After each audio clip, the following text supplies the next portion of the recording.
umesema hapo kwamba pesa ina sheria zake.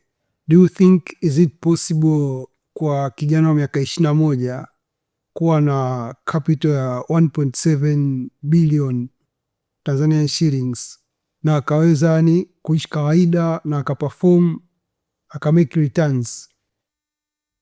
Sio kawaida, and matokeo yake tunayajua wote nini kilitokea. Kwa hiyo kwa kijana mwingine inategemeana pia umekulia katika mazingira gani, lakini nafikiri kama haujapata exposure ya hela kwenye mazingira ambayo umekuwa, let's say unatokea familia ya kawaida, hela nyingi pia kwa a short time of period, yani tukisema 2017 mwishoni nilikuwa na trade dola 1000, alafu 2018 mwishoni au unavyokaribia 2018 mwishoni na trade dola 750, hiyo ni exposure kubwa sana ya hela ambayo is not a healthy thing. Kwa hiyo ni kitu kibaya.